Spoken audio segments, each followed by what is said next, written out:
babalikan natin ang mga lahat ng buhay. Sabi ni Eva Soriano na wala sa notification ko, ay nako Eva, huwag ka nang maghangad na lalabas ako sa notification mo, no? Ayaw nila ng ganyan. Oy, Epoy, kamusta ka? Sabi mo, Epoy, ang mga katarantaduan ko ng high school. Ikaw na magkalat, Epoy, para yung mga basahang vlogger ni Marcos hindi na mahirapan ang kumuha ng dumi ko, no? Hello sa mga Davao City. At sabi ni Bessie Alvines, mag-senador ka sana. Unang-una, wala pa talaga, hindi ko po pangarap yan kahit kailan ang maging senador, congressman o pumasok sa politika. Ang pangarap ko po ay maging isang diktador. To be honest, diktador. Ang kailangan po ng Pilipinas sa isang diktador, hindi po isang senador na kumukupit lamang ng MOOE every year. Bahala na kayo dyan, tamaan kayo kung ayaw nyo. Bahala na kayo, no? Anyway, so, hello sa mga nasa San Miguel, Manila. Hi, Sharabel. Alam mo naman, diba? Katabi talaga kayo ng Malacanang. Hello sa mga nasa Cotabato City. Sino bang, andyan na si Joey. Sa mga nasa La Union, at sabi ni Real Jade, Mrs. Question, if ever the need arise, talaga will you run for senator in the near future? Ay, hindi po. Wala po ko ambisyong maging senador. Ang ambisyon ko po ay i-dissolve ang current political system ng Pilipinas at palitan po ito. Prime Minister! Ay, hindi Prime Minister. Bala ko pong maging opposition whip. Bagay mo yun, Bax. Pagka hindi nagbago yung sistema, syempre, ba't sa senador? Pag diretso, no, presidente. Diba? Ayun na nga. Goods daw ang audio. Are you serious? Good ang audio namin. Ayan. O hindi na daw nag-record. Loud and clear, sabi ni Jomia. Loud and clear daw. Anyway, so, hello sa mga nasa Qatar. Ito na pag-uusapan na natin, girl. Alam nyo guys, gumising na kayo sa katotohanan. Kailangan natin palitan ng ating political system. Okay? True. Yun po, kahit sinong ilagay nyo po dyan, ay lalamunin po ng sistema. Nag-gets ninyo? Lalamunin ng sistema. So, kailangan palitan ang sistema. Anyway, Joey, sa pag-uusapan natin ang mga ang developments ng mga kaganapan sa buhay noon at ngayon mula nang ikaw ay nag-gets pa lamang. Nakakaloko. Diyos me. Saan ba tayo mag-start? Yung sa HOR ba muna? Sa umpisa ng kaguluhan. Pero ba yung unang-unang panahon, nitong administrasyon na to, o yung Martin Sara digmaan. It started kasi dahil dinemote nga ng 'di ba, ng HOR si GMA. Diba? Ang una niyan ay si GMA ay dinemote from the position of senior deputy speaker to deputy speaker. Kahit na yung senior deputy speaker na posisyon ay ginawa. Was actually created for her.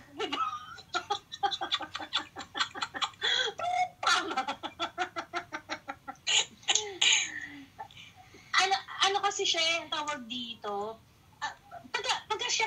pagka you're watching, you are observing politics for a very long time. Alam natin yung mga ganun, may mga mensahe yan, di ba? Ay, sandali, may chismis dito mula sa aking high school life. Para hindi na mahirapan ang mga basahang vloggers ni Marcos. Mula kay Epworth. Now you see, now you don't see Sassy. Pero nasa top na class namin and our top debater. Asaran in witty sight and bardagulan sa kanal, hindi uubra sa'yo. 6 feet, hinamon mo ng suntukan. Ha, ha, ha, ha. All boys school po kami. So, para lang maintindihan yung all boys school po kami, hinamon ko po ng suntukan ng isang 6 feet tall na lalaki. More pa ng chismis, no? Parang hindi na sila mahirapan. Anyway, so, inimbento yung senior deputy speaker na posisyon for GMA. At bago po ang lahat, i-follow niyo po si Joey Duvivre. Actually, it's Joey Duviv. Every day. Ayan. Pasensya na, hindi ko masyado pinag-isipan yung pangalan ko. Totoong pangalan ko kasi yung Joey. Ayan. Isa rin po siya sa mahilig mag-ungkat ng mga dokumento at kung anik-anik pang issue. I-follow niyo si Joey, no? Now na, i-follow niyo yan. So, anong masasabi mo nung pagkakademote kay GMA? Ano yung una mo naging reaction? Well, si Martin Romualdez wanted to say that there's no new bitch in town. Ganon. Kumbaga parang GMA, tapos na ang time mo, he's flexing muscles. Yun lang yun. Diba? Na, ako na ngayon ang bida. I'm so sorry. Parang ganun yung gusto niya ipakita na, well, it has to be interpreted with, with other actions of Martin Romualdez. Kasi kasabay nung pag-demote niya. Patiin muna natin si Peter Serrano. Kilala mo si Peter Flores Serrano? Si Direk. Yes, of course. Si Direk Peter. Mm-hmm. Okay, tuloy. So, kailangan maintindihan ng ibang mga tao na nung nangyari yung Tambaluslos event na yon, nung dinemote si GMA, nagko-consolidate ng resources si Martin Romualdez. Diba?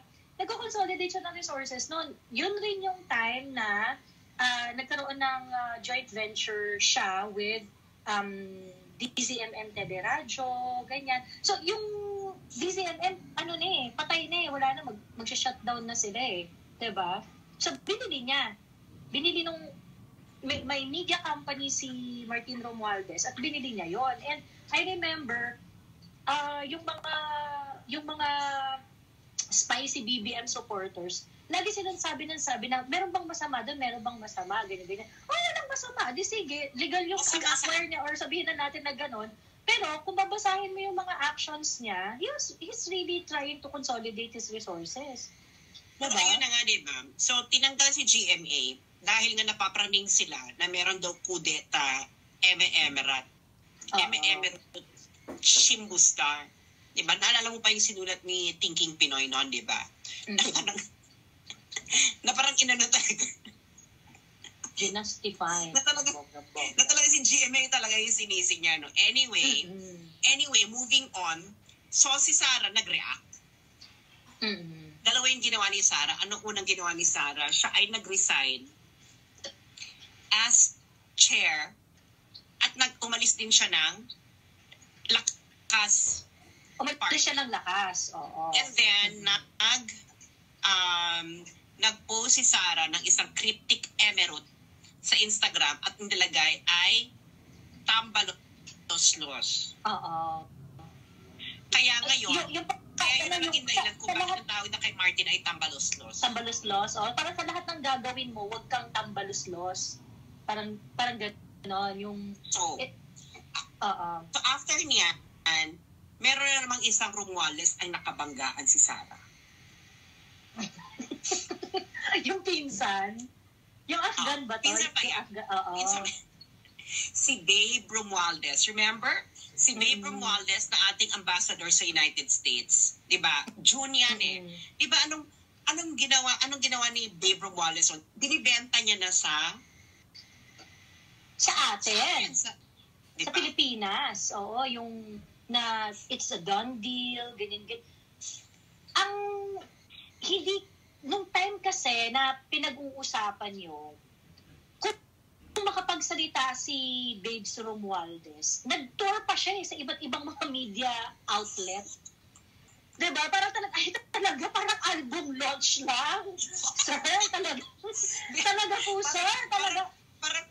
Parang may parang may premiere ng pelikula sa New Folk Arts Theater. Oo, talagang mega benta si bakla. Talagang, the message is it's a done deal na ito ay makakabuti na we had done this before, ginawa na natin to, kineme, ganyan. Ang daming pag-uusap until nagkaroon ng Senate inquiry about it.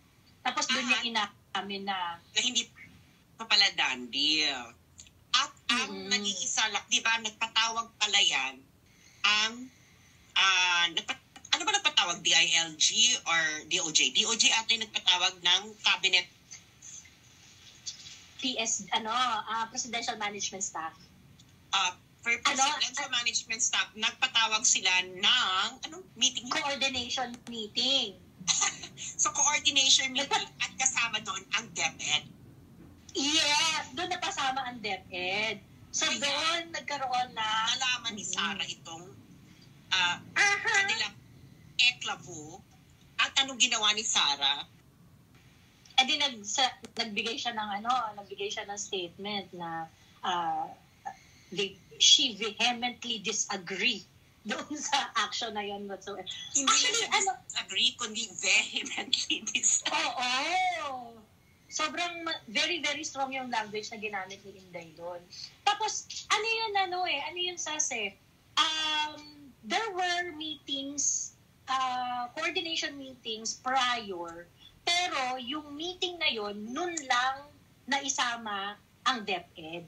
So, kaya doon lang siya sumabog. Kasi nga, yung reaction ni Inday siguro, yung reaction ni Inday doon,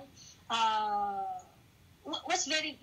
The opposition of her office as a Department of Education Secretary was really, really strong. Ayun. So, ayun na nga, mga friendships, no?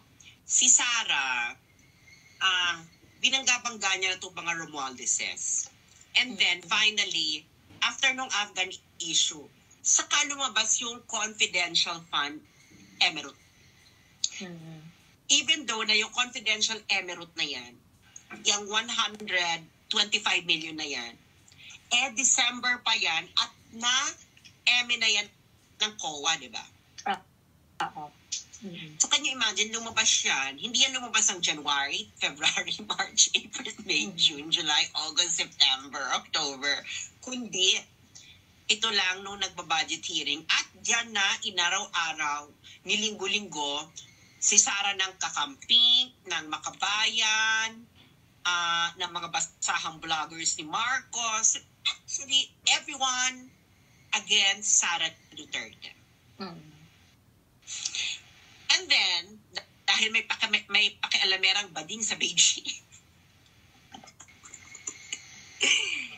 dahil may pakialamerang bading sa Beijing, so nakita tuloy ang issue na ang MOOE pala ng Kongreso at Senado ay walang resibo. So doon na ipinanganak ang hindi mo pera yan at nagsalita patuloy si Daddy D, si Digong, na i-audit. At nagkaroon sila, at hindi nila ito masagot ng maayos, ang mga tanong na ito, nagkakautal-utal sila pag tinatanong sila ng media. I-share nyo naman kayong mga 1 million na nanonood.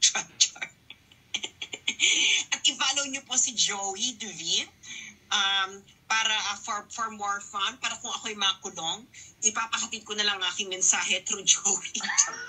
Anyway. Ayan.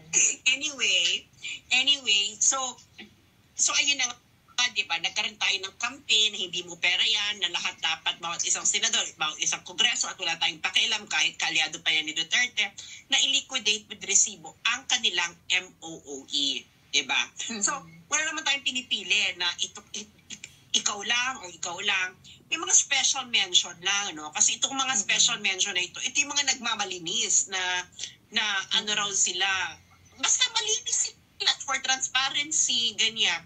So sila yung mga special mention. After the break, Joey, anong ginawa ng Kongreso?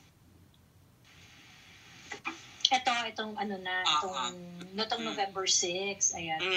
I remember, yung last natin na live, yung napag-usapan nga natin na interesting tong November di ba? Na-mention na natin to nung last na live na pagdating kasi nitong November, basta mag-open itong bagong session, itong from magkaroon ng resumption ng session. Isa sa mga napag-usapan namin is kung paano magkakaroon ng linyahan. Kasi mag-ano na yan magko-consolidate na yung magkakakampi dyan Malalaman natin kung sino yung magbaback up kay Martin, kung sino yung mga... And true enough, ganun ginawa nila ngayon. Nagkampi-kampihan sila. Nagkampi-kampihan at ang ginawa kay Gloria, tuluyan ng binikpik. Correct. At si Sec Ungab, ay di Rep Ungab. Pero this is predictable natatanggalin lahat ng kaalyado ni Sara sa ganung posisyon. Si Ungab at si GMA. Diba? At ngayon, anong masasabi mo doon yung sa statement ni Sandro Marcos? Nanggigil ako, Bex. Nanggigil ako kay Sandro. Bakit natin basahin? Meron ka ba dyang access? Yes. E di eto nga, nakakapanggigil tong si Sandro. I mean, guys, wag naman siyang tawagin Sandra at Charisse, no? Let's still respect Sandro. As Sandro, pwede naman natin siyang i-criticize na wag ganyan. Oo, na ano naman yan, I think pwede niya siyang tawagin, Little Tamba. Oo, Little Tamba. O diba, mas cute. Little Tamba talaga. Tamba. Tambilita. Tambilita. Tambilita. Sige na ka, Tambilito. Baka sabihin, mini-miss gender natin. Tambilito. Little Tamba. Edit Tambilin.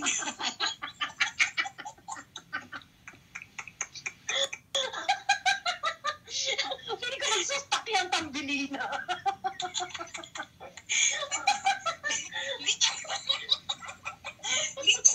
Little Tamba. Edit Tambilina.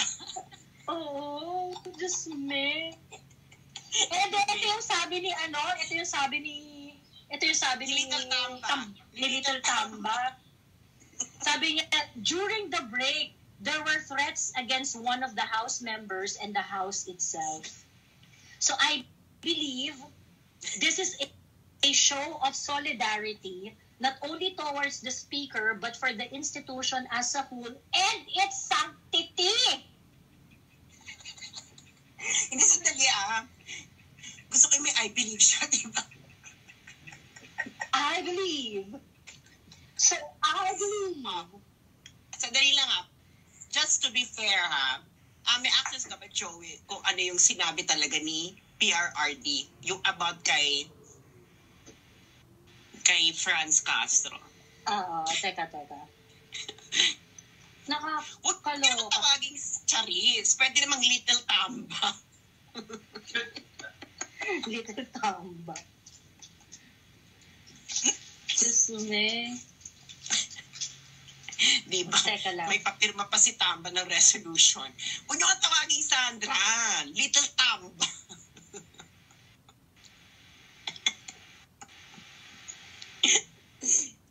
Little Tamba. Tambaliit daw. So the exact na word mo.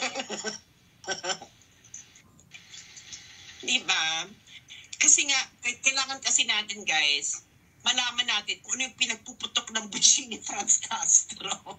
Kung meron ba itong katunayan na threat ito, nag-issue ng threat si PRRD sa kanya. Tingnan natin. Casey Tambilina. Teka, yung hinahanap ko yung exact quote kay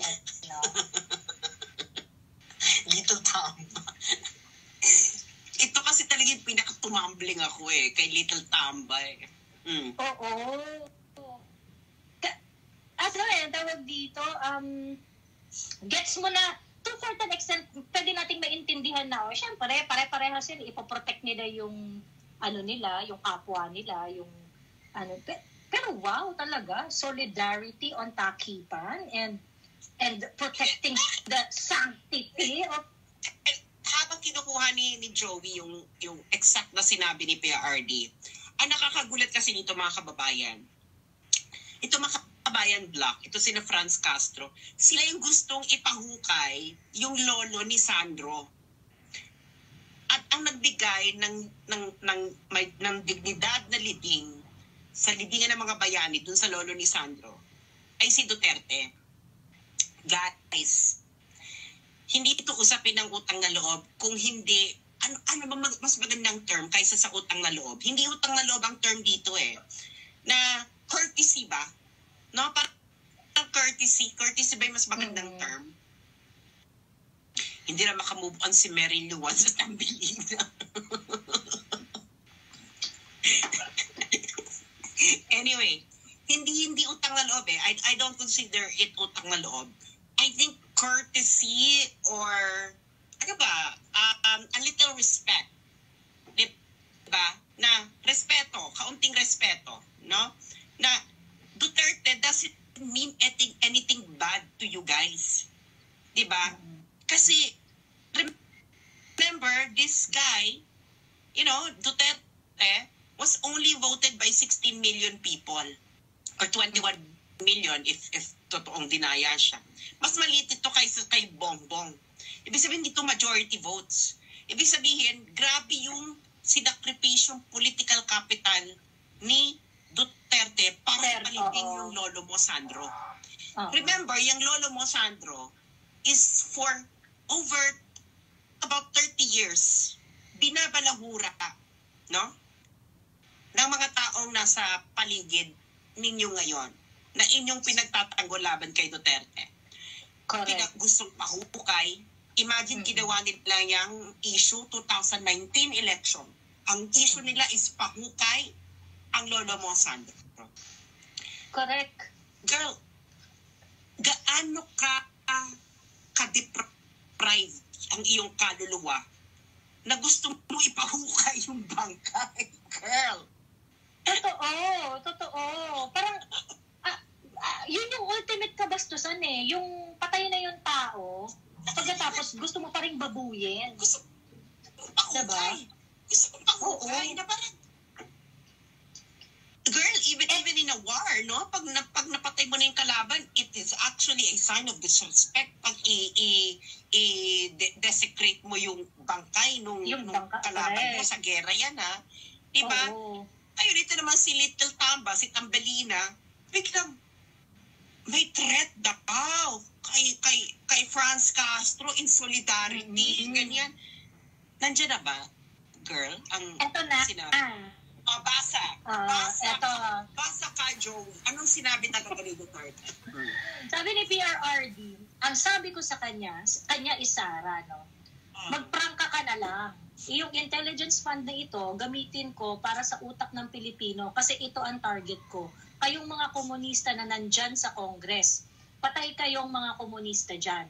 Prangkahin mo na yan si Franz. Ang una kong target sa intelligence fund mo, kayo, ikaw Franz, kayong mga komunista ang gusto kong patayin. Sabihin mo na sa kanya. Sabi ganun ni PRRD. Okay.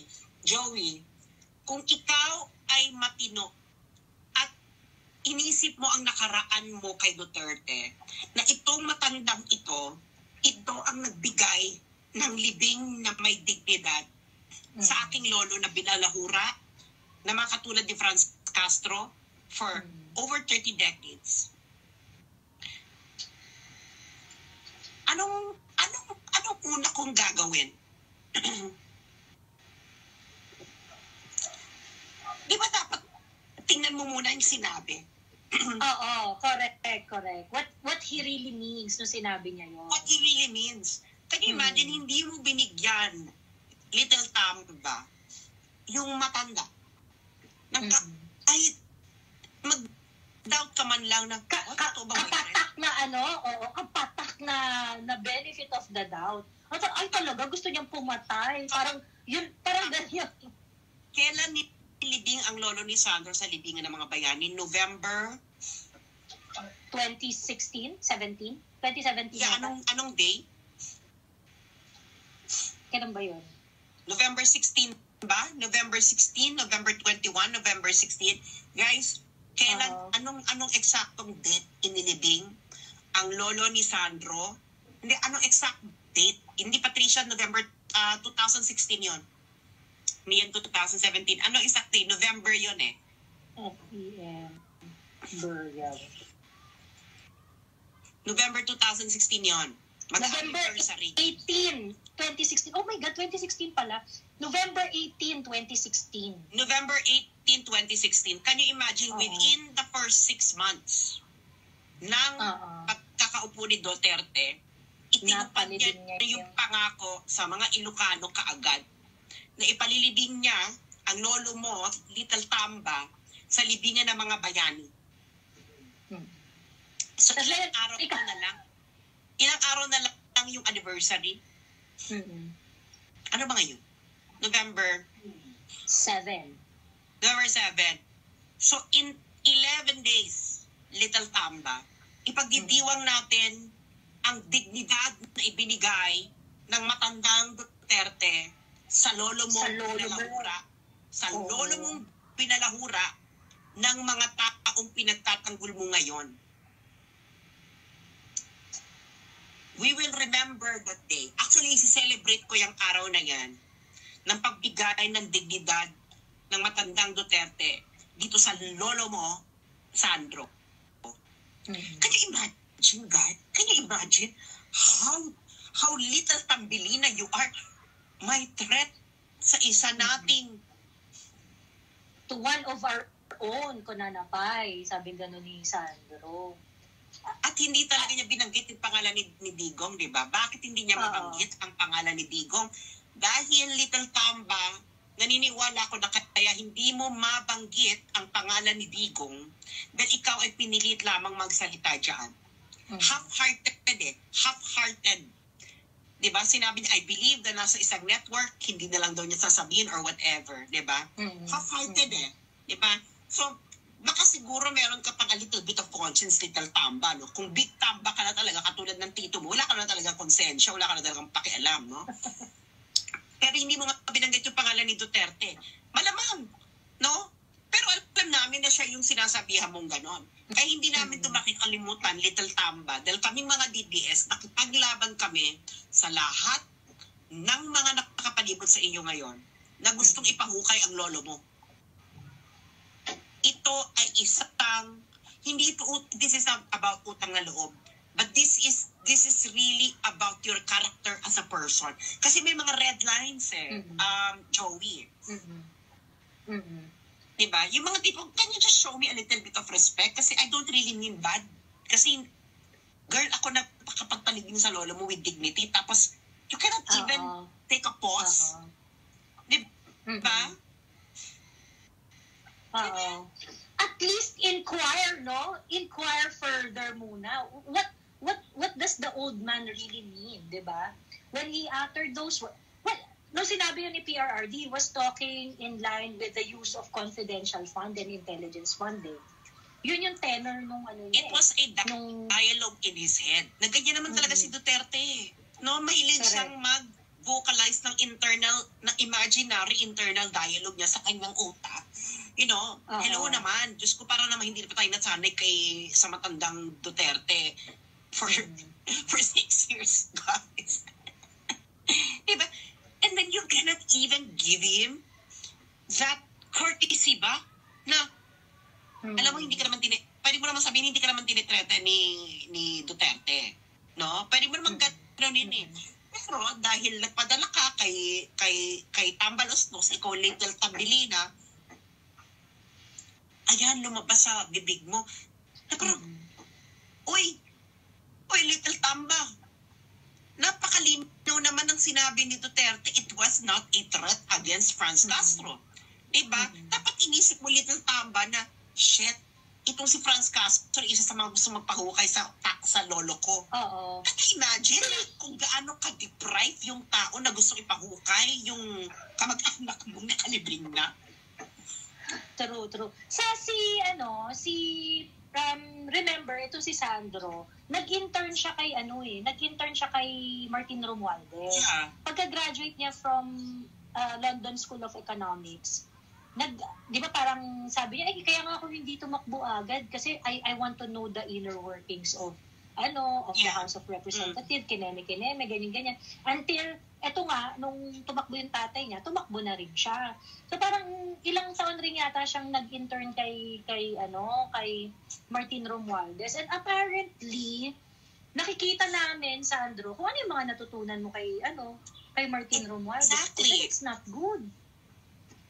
Kasi, parang, dude, ako talaga ako nagulat na parang ganito pala ang mga alta. Diba? serious? Na parang, hindi,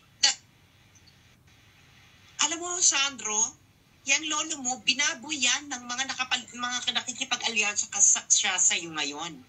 Diba?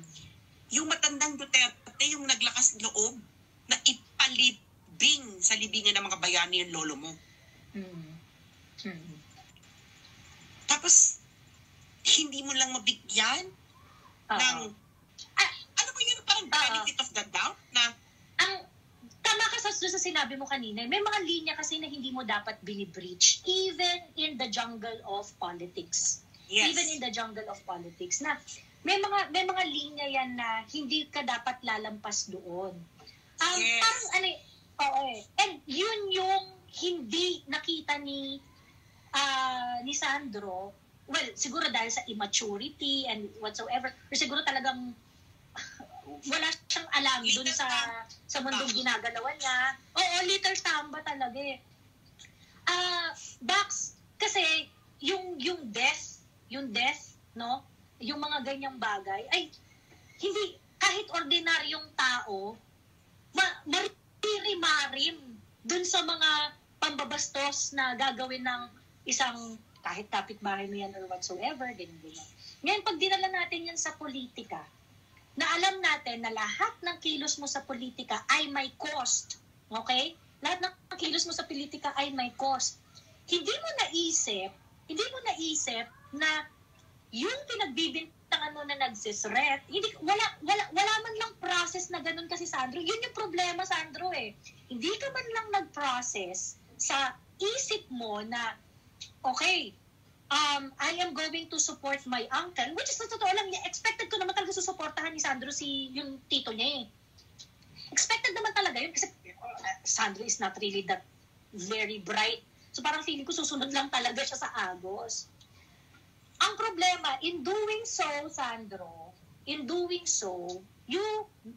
did a blunder that we can never forget. And sa totoo lang, itong specific na statement mo na to would cost your political career moving forward. Kasi makikita mo sa mga tao, walang hi Chris of Amsterdam. Hindi utang, ayokong gamitin yung utang na loob. This is not the exact term eh. Basta hindi rin respeto, delikadesa, maybe delikadesa, or maybe, ano ba, meron tong, basta meron tong ano, wala kang code of honor, Sandro. Diba? Yes, nakikita natin kalaban ninyo si Duterte. Diba? Kalaban nyo. Pero guys, there is such a thing as a foul, no? Yung pwede kang, kung alam mo namang tahasang nagsisinungaling itong si Franz Castro na tinreten siya, bakit mo ipupursu yan, girl? Little tamba. Konsiderasyon, di ba? Wala kang konsiderasyon. Guys, di ba? At gusto ko lang i-remind ito si Martin Romualdez. Kung hindi kay Ferdinand Edralin Marcos Sr. Senior ba siya? Junior? Senior, di ba? Kung hindi kay FEM, walang Romualdez. Let's just be very blunt. Diba? Aminin niyo ito. Kung wala si Ferdinand Edralin Marcos, walang Romualdez. Kung wala si Bacoy Sr., walang Romualdez. Wala ka. So, didn't you even see na, oh my God, this is the guy who gave the man behind my rise the dignity of being buried in the libingan ng mga bayani at the expense of his political capital. Diba? Aminin nyo yan. Matinding sacrifice sa political capital ni PRRD nung ipalibing si FEM sa libingan ng mga bayani. He didn't really need to do that. But he did. Ang ano dito, correct. In his first 6 months. Ang ano dito, Sas, after this, kung maiisip ni Sandro yung value niya, Actually, Sandro, ang value mo sa Kongreso ngayon, dahil dito sa pinakita mong pag-uugaling ganito, ang value mo na lang dito is that you're one vote and anak ka ng tatay mo. Anak ka ng presidente. Yun lang yung value mo. Pamangkin ni Tamba. Pamangkin ni Tamba, oo. Yung by blood, meron kang well-connected ka by blood. I mean, that's your only value. So the moment na hindi na maging kapaki-pakinabang si uncle mo at yung tatay mo, people are not going to respect you. At ito ka. Dahil si Little Tamba ang gumawa nito, at tatay niya ay presidente, this is now parang direct na, hindi kayo nag-usap si BBM at si Little Tamba na ito magiging posisyon niya. Not helping his father. Yeah. Di ba parang this is the closest that we can get na BBM is on board on doing all these things, di ba? Well, ang problema rin naman kasi kay PBBM, hindi rin naman kasi siya nagsasalita sa mga ganitong bagay eh. I mean, ako talaga confused ako dun sa ibig sabihin niya sa unity from the start. Kasi, when you say you want to unite, ikaw pa rin yung magtitimon ng direksyon. So, ibig sabihin, yung vision na gusto mo, isa-sign up mo yung mga tao na yung mga hindi mo rin ka-agree before na, sige, mag-unite tayo based on same vision. Yan. Pag mag-unite ka lang, pero hindi kayo pare-parehas ng gustong mangyari, walang unity doon. Na-confuse talaga ako doon sa, sige, ang tawag dito, mag-hire tayo ng mga tao, kahit anong political color, basta magaling, keme-keme, ganyan-ganyan. Admirable siya theoretically, pero, I think what the president had forgotten, ikaw po yung presidente. So, ibig sabihin, ikaw rin yung gatekeeper ng unity na yon. So, ibig sabihin, pag merong mga tao under you or who fought side by side with you para dyan sa unity na inaano mo at hindi nila ginagawa yung unity, ikaw dapat yung tagapalo ng kamay. Oy, ba't di kayo nag-unite? Ito yung goal natin. O, ba't di kayo nag-unite? And the president is not doing that. Yun yung nakaka-frustrate. At nakakaloka, ang tinitira ngayon niya nila is yung the other half of the unity. At wala siyang say doon. At wala siyang masabi doon, di ba? Wala siyang masabi. Diba? Hindi ko alam kung ganito si McCoy Sr. ha. I cannot know because I haven't lived during McCoy Sr.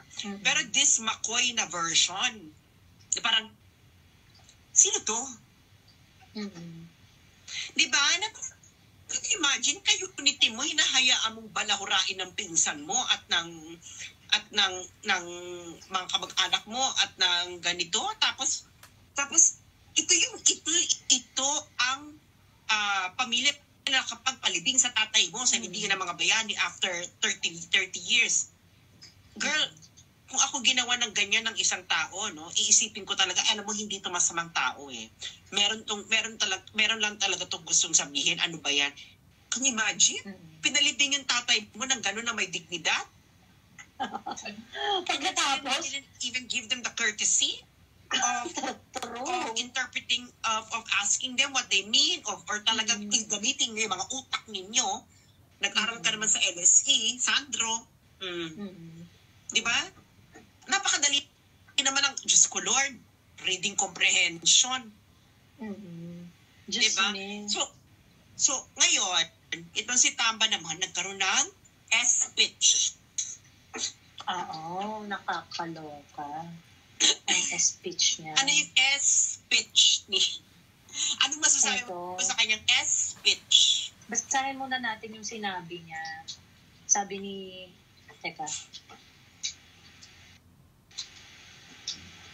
Nakakaloka. Ito pa, part kasi ng speech niya, meron siyang paano-ano eh. Meron siya parang titindig kineme yung mga ganon. Meron siya mga ganon. Sabi niya, tatayo ako laban sa sinuman na nananakot sa atin para masunod lamang ang gusto nila. Titindig ako, tayong lahat, para sa kapakanan ng bayan. Sabi niya. Yun yung sabi niya. Eto, ano yung sabi niya? Nananakot, masunod lang eto. ang kanilang gusto. Okay. Ito. Of course, Nagkakaiba. ang inaano nila dyan ay si Duterte. Ano ba yung gusto ni Duterte? Oo. Mag-liquidate sila. Oo, bukasan ng libro. Yun yung gusto ni Duterte. At nanakot Actually, si di ba? Duterte, na he will ask every soldier, every businessman, every eme, ganyan-ganyan. Every farmers, every... So, yun yung pananakot. At yung gusto niya is mag-liquidate kayo. Yung gusto ba ni matandang Duterte, is this for his own good? Of course not. Actually, ang hamon ni Duterte is magbukasan tayo ng libro. Buksan niyo yung libro niyo, bubuksan ko rin yung libro ko kung paano ko ginastos yung confidential fund ko nung presidente ako. Yun yung exact na hamon ni PRRD. It's not just them. Diba? Ngayon, kung hindi niyo bubuksan yung... Ang sinabi doon ni PR... Kahit sabi nga ni PRRD doon sa ano niya, sige, kahit ba mauna ako eh. Kahit ba maguna ako maglabas eh. So, ang hamon niya is, buksan ko, buksan niyo din. Diba? Sa nila, meron dito, sabi ni Jerry, anyari sa unity nyo. Nakipag-unity na sa kakamping. Yung kabila na nakipag-unity na sa kakamping. Jerry? Kayo na ang ka-unity ni Marcos. Oh. Congratulations! Ayun. So, ano nga yung pinag-uusapan natin? Yung mabubukasan ng libro. Ayun, magbubukasan ng libro. So, yun talaga yung hamon ni PRRD na buksan ko yung libro ko, buksan yung libro ninyo. And I will call every na ito yung gusto ninyo eh. Gusto ninyo magkaanuhan tayo. Sigaw kayo ng sigaw ng audit dyan, then let's do it once and for all. Sinong makikinabang nun? At tayo na i-audit, i-liquidate up to the last centavo ang kanilang MOOE, bawat isa sa kanila. Correct, kasi hindi natin alam. I mean, it is not a public knowledge pala na hindi pala sila nag-liquidate via receipts. Diba? Nakakaloka. Hindi natin alam, wala nakakaalam nito. Bigla na lang dahil may pakialamerang bading sa Beijing, nakita niya ang ganitong issue at kanyang inilantad. Kaya nga wala kami pinipili dito, no? Nilantad niya. Senador, kailangan mag-liquidate, ha? Nilantad niya ang pinagbabawal na technique sa legislature. Diba? Kaya sila nagambala, kaya sila nayanig, di ba? Kasi nga, kung totoong parang sa bayan ka, kasi ganito, Joey, meron pa siya sinabi sa speech niya na pinoprotect parang yung binanggit yung power of the purse ng legislative. Ngayon, eto, Martin, makinig ka. Ewan ko sa'yo, Joey, kung mag-a-agree ka. Sabi mo hindi ka mag-a-agree. Alam mo naman tayo magbalak-urakan, no? True. Sabi ni Martin Romualdez, binanggit niya ang power of the purse ng legislative. Okay? At ito over the executive. Totoo yan. That's really a part of the function of the Congress. Yung power of the purse. Ngayon, Martin, that power dahil may power, with great power comes great responsibility. Ang ibig sabihin yan, ano ba naman to si Jeric, ang ingay, nag-aaway-away ng mga ka-unity. Yeah, kasi nga nagkampihan na ang mga kakamping at mga Marcos. O ano masasabi mo yan, Jeric? Kayo naman pala ang tunay na magka-unity. Oo. Diyos ko na, mablock na nga ito. Anyway, so, ngayon, makinig. So, ngayon, with great power comes great responsibility. Kung ikaw magdedemand ka ng transparency at liquidation at resibo kung paano ginagastos ng executive ang kanilang budget, dapat ganun ka rin. You have to lead ang lakas by yung... example. Kasi Correct. kung liquidation by certification ka, what gave you the right to demand other people to produce receipt up to the last centavo? Ikaw naman pala hindi ganun yung patakaran mo sa sarili mo. Correct. Ikaw pala baba-baba na standard ninyo sa wala kayong moral ascendancy to ask questions during budget hearings on how they spend their money. Kung kayo mismo hindi nyo ginagawa yun. Oo, diba? Kasi wala ang Kongreso ba at Senado umuupo sa budget hearing at inuusig sila kung paano nila ginastos yung MOOE nila. Di ba hindi? Correct. So, ibig sabihin, yung gusto ni Martin Romualdez, he wants absolute power of the Correct. person. And that is sabihin, scary. no accountability at all. Correct. At sila, They do not want to... Can you imagine sila rin magdidetermine kung paano sila i-audit. Correct! Diba? Parang, ang justification nila, diba? Ang justification nila doon sa system of certification is that meron, yung mga ginagawa daw kasi nila ay hindi for public consumption. Ang mga ginagawa daw ay mga sensitive, kineme, ganyan-ganyan. So therefore, hindi raw ito dapat, ang tawag dito, hindi raw dapat ito basta-bastang nasisiwalat. So kung kaya, tiwala lang tayo sa certification nila. Pag sinabi nila, ginastos nila ito sa ganitong pamamaraan, yun na yun. Diba? At, ano kasi siya? Too burdensome daw ang too rigid.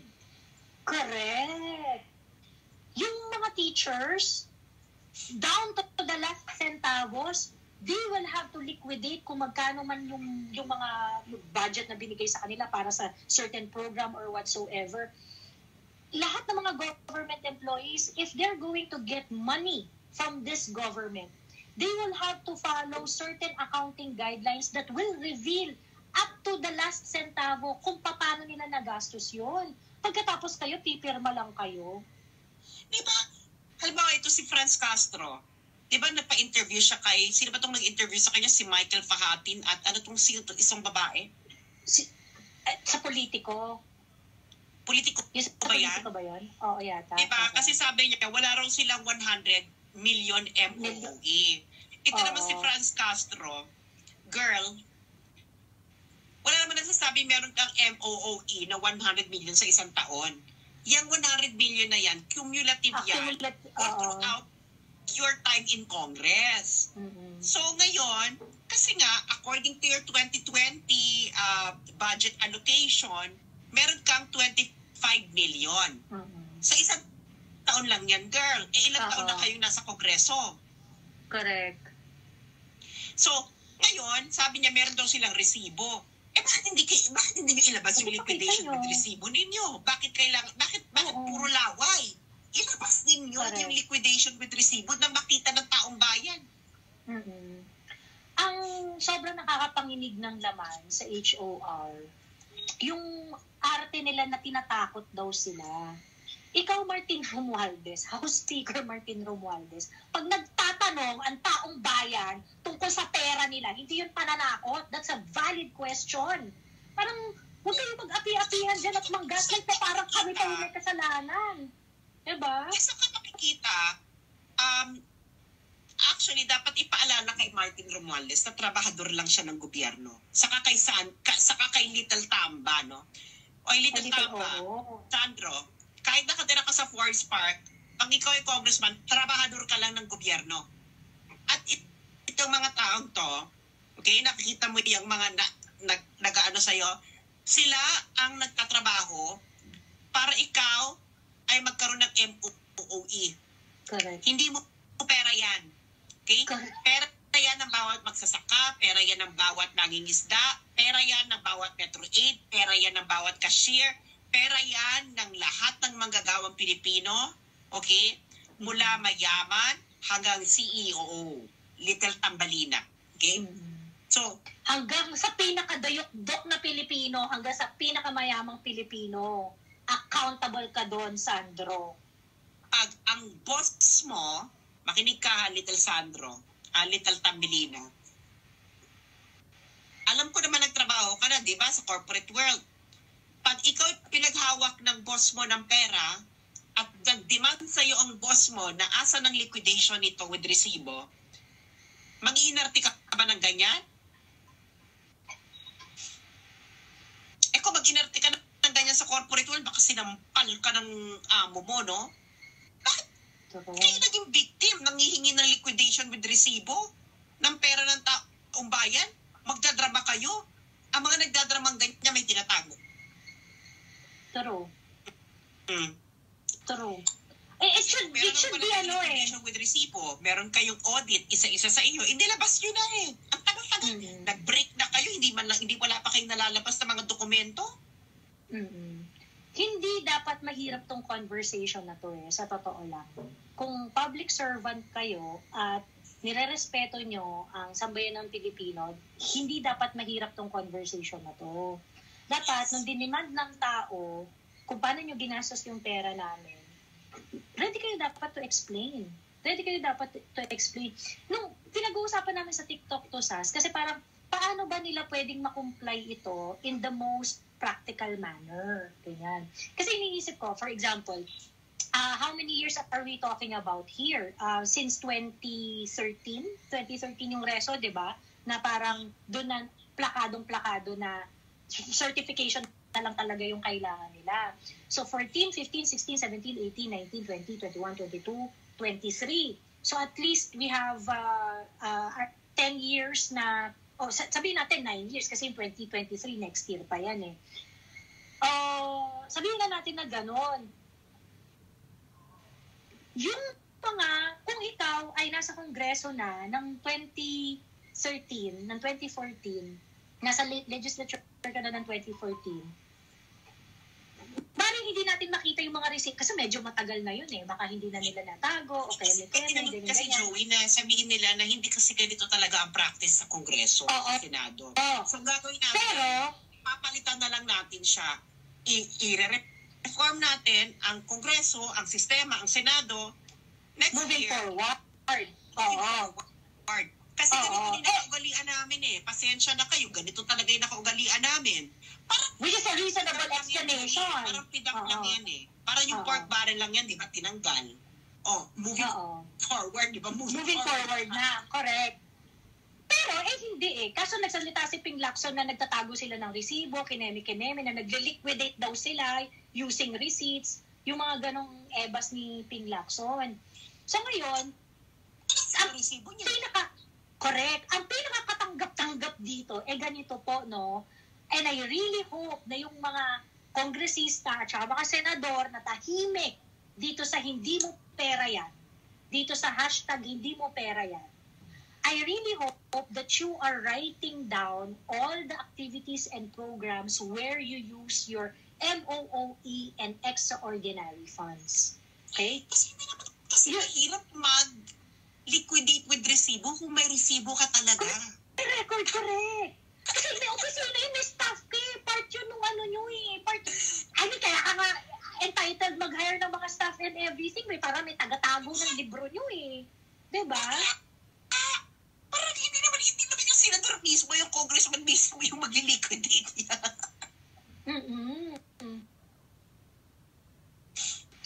Ngayon, for this year, teka. Nag-freeze si Sas sa akin. Wait lang, ha? Ikaw rin nag-freeze ka. Ayan, nag-freeze ka sa akin. Sorry. Ayan, nag-freeze ka sa akin. Ang tawag dito, yan for this year, I think there should be no reason for them to present receipts. Diba? For this year, for 2023, wala silang reason para hindi makapagpresenta ng resibo. Diba? Yeah. I mean, doon lang po tayo sa I really hope na lahat ng mga senador at saka ng mga kongreso na nakikinig, kung di kayo nagsasalita about dito, you should be at least presenting all the activities and programs and all the transactions that you did in the past na pinagkagastusan ninyo ng inyong MOOE. Okay? Ngayon, for this year, 2023, there is... Kaya dapat, isa publiko. Diba? Sorry, nag-please ka sa Sabi ni akin, Jaime Sas. Domingo, sa ibang bansa pa ganyan din, wala ding accounting. Alam mo, Jaime Domingo, pumunta ka sa US Congress. Hanapin mo, i-google mo lang, Statement of Disbursements. Detalyado yan. Makikita mo doon yung pagkakaiba sa Pilipinas. Dito sa China, walang sweldo ang members ng Congress, ng New People's Congress. Wala silang sweldo. Ayan. So, parang nalaglag. Nandiyan ka pa rin, Joey. Narinig mo ako? Ay? Ikaw naglalag sa akin. Naglalag ka ba? Ayun, Naglalag nakangang ba ka ako? sa akin. Sige na. Tapusin na natin ito. Mag-last words na tayo para pangit ang ating connection na. Anyway. Anong parting words? Go. Well, yun nga. Ang tawag dito, nakakapanginig ng laman yung mga turn of events this past few days. Kasi, yung mindset ni Sandro, nakakasuka. Si Sandro, parang, anong feeling mo? Ang tawag dito, anak ka ng, anointed ka by God, kaya ka nandyan sa posisyon, na hindi ka pwedeng kontrahin, na hindi kayo po pwedeng i-criticize, na hindi kayo po pwedeng usigin ng mga mamamayang Pilipino. Sandro, Diyos me, hindi na pa natatapos yung isang term mo. Mahiya ka sa balat mo. Mahiya ka sa sarili. Nasiya ng lolo mo. Diyos me. May sanctity daw. Oo, may sanctity daw. Diyos me, nakakaloka. Ang sarap talagang hampasin ng tambo. Ngayon, for the House of Representatives, kay House Speaker Martin Romualdez, I really want everyone to really listen to the things that they are not telling us. Kasi they are in full blast sa panloloko. But yung mainstream media, they would really do everything to make you believe do sa narrative nitong House of Representatives. They are not worried. They are not asking about how the money in the legislature should be audited. They are not talking about it. So, dapat tayong lahat, tayong mga botante, ilang best lang natin na exercise yung yung boses natin.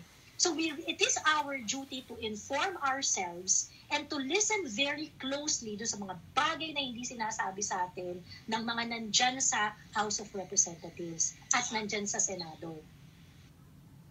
So, ako naman ang parting words ko. Ang dami ko lang sinabi ay ganito. Ako kasi naniniwala ako sa I think there will come a day na Bathala will let us watch. Yun lamang po. Magandang gabi po sa inyong lahat. At hanggang dito na lamang po at medyo mahina na ang aking connection. Thank you so much sa mga nanood at i-share nyo kung meron kayo napulot na aral dito. At i-follow nyo si Joey. Mga leche kayo. Thank you. Bye!